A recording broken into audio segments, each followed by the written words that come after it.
వరకు తీసుకొచ్చే బాధ్యతను అప్పగించాడు. ఇది అక్రూరుడికి భక్తికి విరుద్ధమైన బాధ.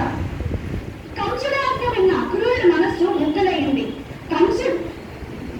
అక్రూరుడు ఎప్పటి నుండో శ్రీకృష్ణుని దర్శనం కోసం తహతహలాడుతూ ఉండేవాడు. ఈ అవకాశం కంసునిచే నిర్వహించబడినప్పటికీ శ్రీకృష్ణుడు స్వయంగా మంజూరు చేశాడు. శ్రీకృష్ణుని అనుమతితోనే అతను సందర్శించగలని అనుకుంటాడు. మరుసటి రోజు అక్రూరుడు ఉదయాన్నే మధుర నుండి బ్రజభూమికి తన రథంతో బయలుదేరతాడు. ఈ రోజు నేను నా కళ్ళతో నా భగవంతుని అందమైన రూపాన్ని దర్శించుకోబోతున్నాను. శ్రీకృష్ణుడు పరిగెత్తుకుంటూ వచ్చి నాతో ప్రేమగా మాట్లాడతాడని అనుకుంటాడు. రథం బ్రజభూమికి చేరింది. అక్రూరుడు శ్రీకృష్ణుడి పాదముద్రలు కనిపించాయి. ఆనందంతో పొంగిపోయిన అక్రూరుడు రథం మీద నుండి పోకి నేలపై దొర్లుతూ శ్రీకృష్ణుడి పాదధూళిలో మునిగిపోయాడు. గోకులానికి చేరుకోగానే బలరామకృష్ణుడు అక్రూరుని వద్దకు వచ్చి తన కాళ్ళకి నమస్కరించి అతని కౌగిలించుకోవడం జరుగుతుంది. ఆమె ఎంతో సంతోషంతో భక్తి ఎంత గొప్పదో, ప్రేమ ఎంత పవిత్రమైనదో అని అర్థం చేసుకుంటాడు. బలరామకృష్ణుడు అక్రూరుని తమ ఇంటికి తీసుకెళ్తారు. మరుసటి రోజు వీరి ముగ్గురు కలిసి మధురకు బయలుదేరతారు.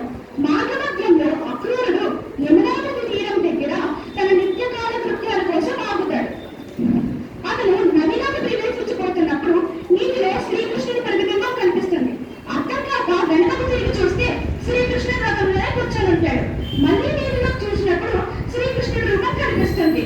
శ్రీకృష్ణుడు సర్వవ్యాపి అయిన పరమాత్మ అని అర్థం చేసుకుంటాడు. అతను స్నానం చేయడానికి నదిలోకి దిగినప్పుడు ఒక అద్భుతమైన దృశ్యం కనిపిస్తుంది. అతనికి నీటిలో విష్ణురూపం కనిపిస్తుంది.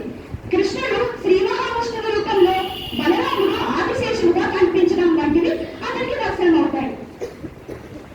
ఆ దృశ్యంలో అక్రూరుడు తట్టుకోలేనంత ఆధ్యాత్మిక ఉల్లాసంతో నిండిపోతాడు. ఆ క్షణం అక్రూరుడు శ్రీకృష్ణునితో పరమాత్మానం సర్వజ్ఞానం సనాతనం అక్రూరరహితం సత్వం బాష్పకం తస్వరాన్వితః అని పలికాడు. ఆ సనాతన స్వరూపాన్ని చూసిన